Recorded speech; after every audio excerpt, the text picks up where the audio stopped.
Août 1944. La percée alliée en Normandie a brisé les défenses allemandes à travers la France. La 3e armée du général George Patton fonce vers l'Est à une vitesse qu'aucun planificateur militaire n'avait imaginé possible. 50, 65, parfois 80 km par jour. Mais un problème inattendu se pose. Les armées distancent leurs lignes de ravitaillement. Chaque char Sherman consomme 20 litres de carburant par kilomètre. Chaque division d'infanterie nécessite 650 tonnes de ravitaillement quotidien. Munitions, rations, équipement médical, pièces détachées. Le port de Cherbourg, encore en réparation après les destructions allemandes, peut à peine traiter une fraction des besoins.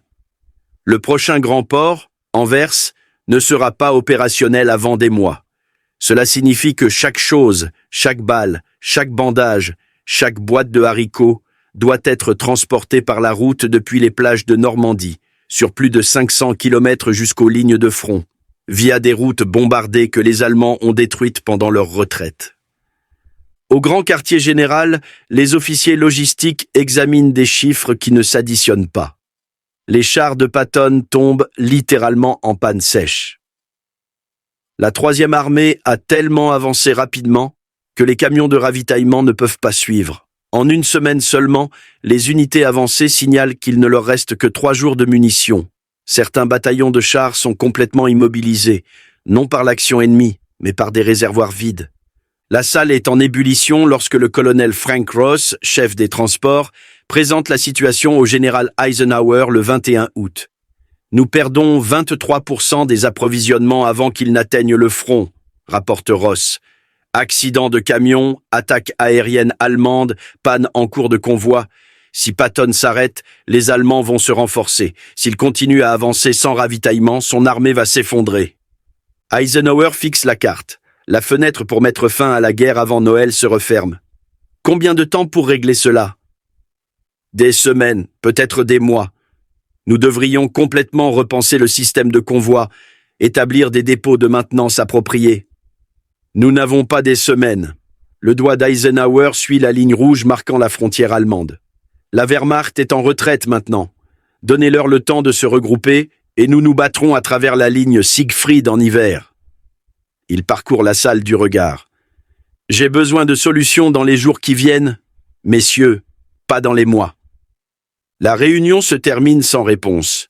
Le même jour, à 150 km du QG, le sergent technicien Raymond Ray Kowalski est assis dans la cabine de son camion GMCCCKW,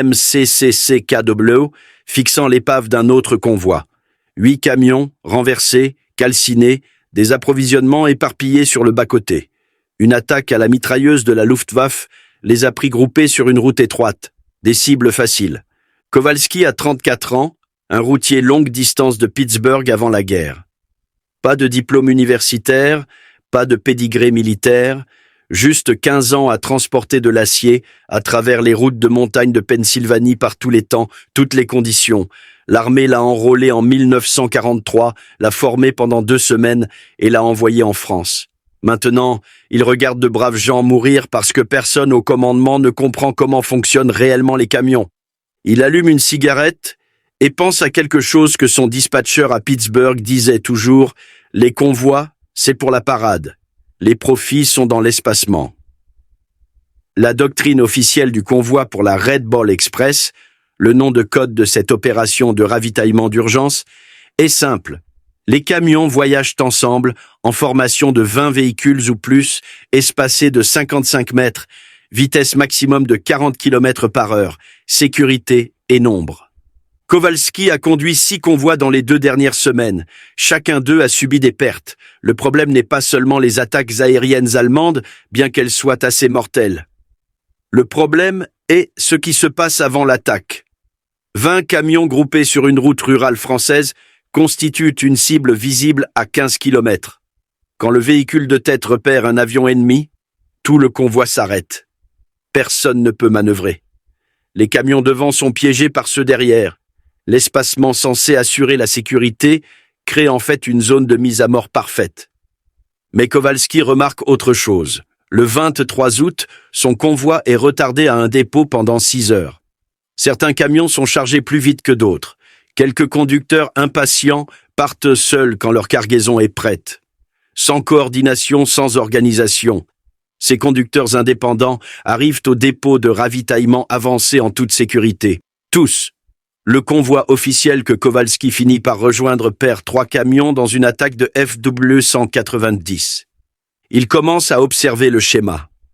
Les camions indépendants, voyageant seuls ou par paire, répartis sur des heures au lieu d'être regroupés sur 30 minutes, sont presque impossibles à cibler efficacement pour l'aviation allemande. Même si la Luftwaffe en repère un, ça ne vaut pas le carburant et les munitions pour attaquer un seul véhicule. Mais un convoi, ça, c'est une cible qui vaut la peine de piquer. Le calcul est simple. Un convoi de 20 camions est une cible. 20 camions individuels espacés sur 4 heures de trajet sont 20 missions de chasse séparées. Les Allemands n'ont qu'un nombre limité d'avions, de carburant, de pilotes. Kowalski note les chiffres dans un carnet.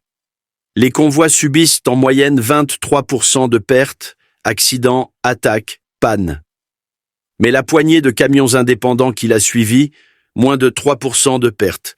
Le 25 août, il apporte son carnet à son commandant de compagnie, le capitaine Dennis Hayes. « Mon capitaine, je pense savoir comment réduire nos pertes de ravitaillement de 90%. » Hayes regarde le camionneur debout dans sa tente, salopette poussiéreuse et main tachée de cambouis, et dit les mots qui résonneront dans la logistique militaire pendant les 80 prochaines années. « Kowalski, vous n'êtes qu'un foutu camionneur. Laissez la tactique à ceux qui sont allés à West Point. » Le rejet officiel de l'armée arrive par écrit. Le capitaine Hayes transmet la proposition de Kowalski dans la chaîne hiérarchique avec une note. Un homme du rang suggère d'abandonner la doctrine des convois. Recommande le rejet. La réponse du quartier général du bataillon est immédiate. Les procédures de convoi sont basées sur une doctrine militaire établie. Les opérations de véhicules individuels créent des lacunes de communication, éliminent l'entraide mutuelle et violant les protocoles tactiques. Proposition rejetée. Kowalski lit le mémo et rit amèrement. Protocole tactique. Il conduit des camions depuis que ses officiers d'état-major étaient au lycée, et ils lui font la leçon sur les opérations véhiculaires. Mais il n'abandonne pas. Le 27 août, il approche le lieutenant-colonel Martin Burgess, l'officier des opérations adjoint du corps des transports. Burgess l'écoute pendant 10 minutes avant de secouer la tête. « Ray, je comprends votre logique, mais savez-vous ce qui arrive si j'envoie des camions individuellement et que l'un tombe en panne? Pas d'escorte, pas de soutien. Le conducteur est coincé en territoire hostile. » Burgess tape sur la carte. Ces routes grouillent encore d'unités allemandes dépassées. La sécurité des convois n'est pas qu'une question d'attaques aériennes. « Avec tout le respect, mon colonel, nous perdons un quart de nos approvisionnements dans des convois censés être sûrs. Je préfère prendre mes chances seul. » Ce ne sont pas seulement vos chances. C'est la propriété de l'armée. C'est du matériel stratégique. La voix de Burgess s'adoucit. « Écoutez, j'apprécie l'initiative, vraiment. Mais ce n'est pas une compagnie de camionnage en temps de paix. Ce sont des opérations militaires. Il y a des raisons pour lesquelles nous faisons les choses d'une certaine manière. » La salle s'enflamme quand Kowalski tente de présenter ses données lors d'un briefing de conducteurs le 28 août. D'autres sergents le hunent. « Vous essayez de nous faire tous tuer séparément au lieu d'ensemble ?» crie l'un d'eux. « Au moins dans un convoi, on a du soutien. » Même les autres conducteurs le trouvent fou. Le bruit se répand dans les parcs automobiles. Kowalski a une envie de mourir. Il veut jouer au cow-boy sur les routes françaises pendant que les chasseurs de la Luftwaffe chassent. Son propre escadron cesse de s'asseoir avec lui à la cantine. Mais 3 personnes sont attentives. Le soldat de première classe, James Booker, un conducteur des usines automobiles de Détroit, approche Kowalski en privé. « J'ai observé la même chose que vous. Les trajets indépendants sont plus sûrs. Tout le monde le sait. Ils ne veulent juste pas l'admettre. » 2 autres conducteurs, le caporal Eddie Martinez et le soldat Willie Jackson, disent discrètement à Kowalski qu'il se porterait de volontaire pour sa méthode si elle était jamais approuvée. Cela n'aura pas d'importance. Le 29 août, le colonel Ross examine personnellement la proposition et écrit en travers « Rejeté. Toute déviation non autorisée du protocole de convoi est interdite. » Tout conducteur opérant en dehors des paramètres de convoi établis fera face à la cour martiale. L'armée officielle a parlé. L'idée ridicule de Raymond Kowalski est morte. Sauf que quelqu'un d'autre lit les rapports. Le lieutenant-général Walter Bedell Smith, chef d'état-major d'Eisenhower, ne dort pas beaucoup fin août 1944. La crise du ravitaillement approche de niveaux catastrophiques. Patton a reçu l'ordre d'arrêter son avance, non par les Allemands, mais à cause des réservoirs vides. Le 21e groupe d'armée britannique rationne les munitions. La fenêtre pour exploiter l'effondrement allemand se referme. Smith est le genre d'officier qui lit tout, y compris les rapports après action des compagnies de camions, les statistiques de perte de la Red Ball Express et une proposition d'un certain sergent de Pennsylvanie que tout le monde a rejeté comme folle. Le 30 août, Smith entre sans prévenir dans le bureau du colonel Ross. « Ce camionneur, Kowalski, sa proposition sur l'envoi individuel, pourquoi a-t-elle été rejetée ?» Ross, pris au dépourvu, répond « Mon général, elle viole la doctrine fondamentale des convois. Les véhicules seraient... » J'ai lu la doctrine. Je demande pourquoi nous perdons un quart de nos approvisionnements en la suivant. Eh bien, mon général, les pertes sont dans les paramètres prévus pour... La voix de Smith pourrait trancher l'acier. Les paramètres prévus. Toute l'armée du général Patton est immobilisée parce que nous acceptons des paramètres prévus. Amenez-moi ce sergent, tout de suite. 2 heures plus tard, Raymond Kowalski se tient dans une tente du QG, face à 3 colonels complets et un lieutenant général. Il porte une salopette qui sent encore le diesel. Il ne s'est pas rasé depuis 2 jours et il est presque sûr que sa carrière militaire est sur le point de se terminer. Smith ne perd pas de temps. « Sergent, expliquez-moi votre méthode. Supposez que je ne connaisse rien au transport routier. » Kowalski prend une inspiration.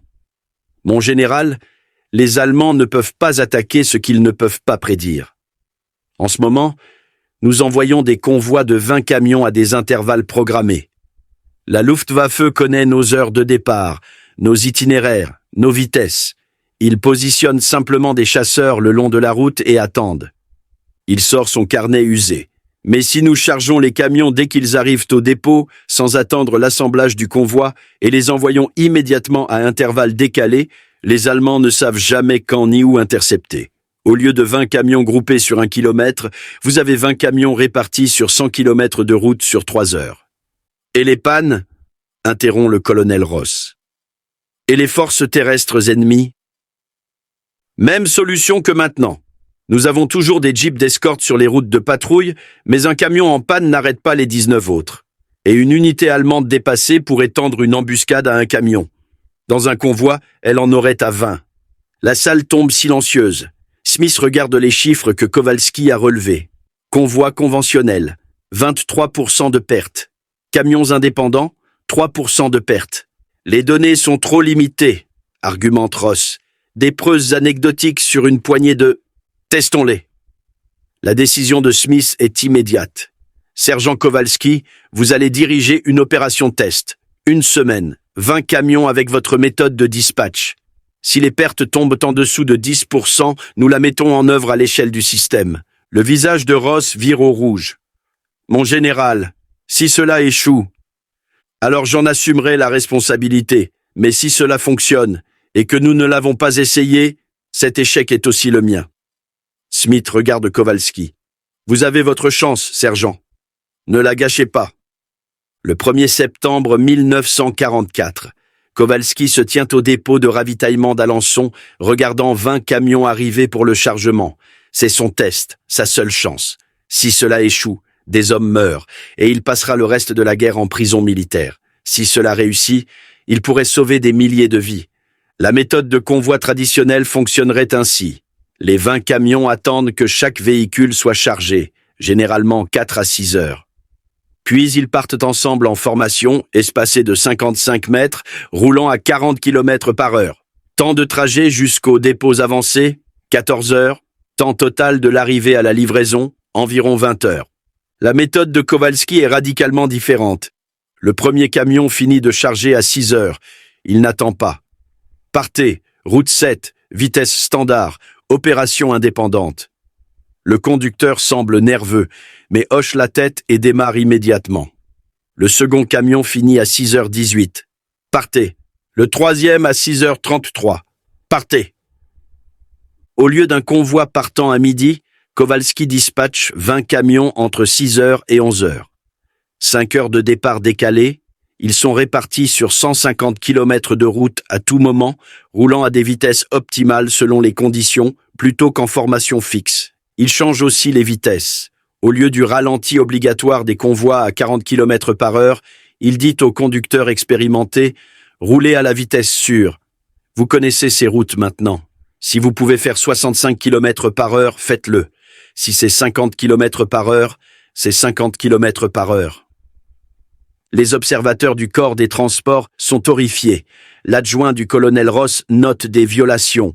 Dépassement des limites de vitesse, absence d'organisation de convois, opération de véhicules individuels en zone de combat. Mais quelque chose de remarquable se produit. Les camions commencent à arriver au dépôt de ravitaillement avancé plus vite qu'aucun convoi n'y est jamais parvenu. Le premier véhicule atteint le dépôt de la 3e armée à 18h30, 12h30 après le départ, 1h30 plus vite que la moyenne des convois. Le dernier camion arrive à 4h45 le lendemain matin. Les 20 camions livrent leur cargaison. 0 perte, 0 attaque. Une seule panne mineure, un pneu crevé que le conducteur change lui-même et continue sans retarder personne. La Luftwaffe repère bien 3 des camions de Kowalski pendant le trajet. Mais intercepter un seul camion oblige un chasseur à quitter sa patrouille, traquer une cible isolée et dépenser des munitions pour un gain minimal. 2 pilotes ne se donnent pas la peine. Le troisième fait une passe de mitraillage, rate et retourne à la base plutôt que de gaspiller du carburant à poursuivre. Jour 2, 20 autres camions, 19 livraisons réussies, un accident, un conducteur s'endort et crache. Mais c'est une perte d'un seul véhicule, pas un carambolage multicamion comme les accidents de convoi en cause. Taux de perte, 5%. Jour 3, 22 camions, 22 livraisons, 0 perte. Au 5e jour, même les colonels sceptiques observent les statistiques avec incrédulité. La méthode ridicule de Kowalski réduit les pertes de ravitaillement de 23% à moins de 3%, une réduction de 90%. Et les camions acheminent de la cargaison plus vite que quiconque ne le pensait possible. Le 7 septembre, le général Smith donne l'ordre. Toutes les opérations de la Red Ball Express adopteront immédiatement les protocoles de dispatch individuel décalés, tels que développés par le sergent technicien Raymond Kowalski. La transformation est presque instantanée. À la mi-septembre, toute la Red Ball Express, près de 6000 camions, a abandonné les opérations de convoi traditionnelles. Les dépôts chargent et envoient des véhicules continuellement, 24 heures sur 24. Les camions partent toutes les 3 à 5 minutes au lieu de se masser en formation vulnérable. Les statistiques sont stupéfiantes. Durant les 8 dernières semaines d'opération de la Red Ball Express, septembre à novembre 1944, les pertes d'approvisionnement tombent à 2,7%. La vitesse de livraison augmente de 32%. La quantité de ravitaillement atteignant la 3e armée de Patton et d'autres unités de front double plus qu'elle ne double. Les rapports allemands après combat capturent leur frustration. Un commandant d'escadron de la Luftwaffe écrit en octobre « Les camions de ravitaillement alliés opèrent désormais sans schéma prévisible. L'interdiction de véhicules individuels est une utilisation inefficace de nos ressources aériennes limitées. Recommande de concentrer les opérations de chasse sur le soutien tactique au sol plutôt que sur le harcèlement logistique. Les Américains ont rendu la chasse aux camions économiquement impossible pour la Luftwaffe surétirée. L'impact va au-delà des statistiques. La Red Ball Express, fonctionnant désormais avec la méthode de dispatch décalé de Kowalski, livre 412 193 tonnes de ravitaillement en 82 jours d'opération. Assez de munitions, de carburant et d'équipements pour maintenir 6 armées alliées avançant à travers la France et en Allemagne. La seule 3e armée de Patton reçoit assez de carburant pour aller de Normandie à la frontière allemande. Le système se propage au-delà de la Red Ball Express. En novembre, les opérations de camionnage dans tous les théâtres alliés adoptent le dispatch décalé.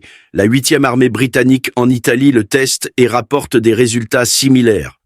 Même les planificateurs logistiques du théâtre Pacifique commencent à étudier la méthode pour les opérations de saut d'île. Fin octobre, un officier d'état-major allemand capturé près d'Aix-la-Chapelle est interrogé sur les opérations de ravitaillement. Quand on lui parle des camionnages alliés, il secoue la tête avec frustration. « Nous ne pouvons pas cibler ce que nous ne pouvons pas prédire », dit-il par l'intermédiaire d'un traducteur. « Vos camions sont comme des fantômes maintenant, partout et nulle part. Nous avons arrêté d'essayer de les intercepter. C'est un gaspillage de carburant que nous n'avons pas. » Cette citation trouve son chemin vers les résumés du renseignement et finalement sur le bureau d'Eisenhower. Le commandant suprême l'entoure et écrit une note à Smith. La méthode de ce sergent force les Allemands à concéder la bataille logistique. Recommande une reconnaissance formelle. Le 18 novembre 1944, 2 jours après la fin officielle des opérations de la Red Ball Express, le sergent technicien Raymond Kowalski reçoit la Bronze Star Medal pour service méritoire exceptionnel en soutien aux opérations de combat. La citation mentionne spécifiquement ces méthodes logistiques tactiques innovantes qui réduisent significativement les pertes de ravitaillement et améliorent l'efficacité opérationnelle. Raymond Kowalski retourne à Pittsburgh en 1946. Il reprend la conduite de camion, le même travail qu'avant la guerre. Pas de contrat de livre, pas de tournée de conférences, juste une Bronze Star dans un tiroir et le souvenir de quelques semaines en France où son idée folle a réellement fonctionné. Mais l'armée n'oublie pas. Le US Army Transportation Corps adopte formellement les protocoles de dispatch décalés comme doctrine officielle en 1947. La méthode devient un enseignement obligatoire à Fort Lee, Virginie, l'école des transports, où chaque officier logistique apprend l'histoire du camionneur de Pittsburgh qui a réécrit la théorie des convois. Pendant la guerre de Corée, le pont aérien de Berlin, le Vietnam, la tempête du désert, l'Irak, l'Afghanistan, les opérations logistiques américaines utilisent des variations de la méthode de Kowalski. Les convois de ravitaillement militaire modernes ne se massent plus en grandes formations vulnérables. Ils opèrent avec un timing dispersé, des itinéraires variés et des schémas imprévisibles. Le principe a évolué avec la technologie. Les camions militaires d'aujourd'hui ont un GPS, des communications satellites, des systèmes de coordination chiffrés. Mais le concept de base, rendre les efforts d'interdiction de l'ennemi économiquement inefficaces en dispersant votre empreinte logistique, reste exactement ce que Kowalski a compris dans son carnet en regardant brûler des convois. Le camionnage civil en a aussi tiré des leçons. Les systèmes de livraison juste à temps de la logistique moderne, la planification décalée, les réseaux d'entrepôts distribués, tous tracent leur lignée intellectuelle jusqu'à la même intuition. Le regroupement crée de la vulnérabilité, l'espacement crée de la résilience. Raymond Kowalski meurt en 1983 à 73 ans. Sa nécrologie dans le Pittsburgh Post-Gazette mentionne sa Bronze Star, mais n'explique pas ce qu'il a fait pour la mériter. Juste un camionneur à la retraite, vétéran, un homme discret qui a fait sa part. Mais dans chaque cours de logistique militaire enseigné aujourd'hui, dans chaque thèse sur les opérations de ravitaillement de la Seconde Guerre mondiale, dans chaque analyse de la façon dont les Alliés ont soutenu leur avancée à travers l'Europe, il y a une note de bas de page sur le sergent qui a prouvé que parfois, l'idée la plus folle n'est que la vérité que personne ne voulait entendre. Sa méthode n'a pas seulement réduit les pertes de ravitaillement de 90%, elle a changé la façon dont le monde moderne déplace tout, du matériel militaire au colis des consommateurs. Toujours utilisé aujourd'hui, économiquement impossible pour l'ennemi. Tout ça parce qu'un camionneur de Pittsburgh a refusé d'accepter que les convois soient la seule façon de faire.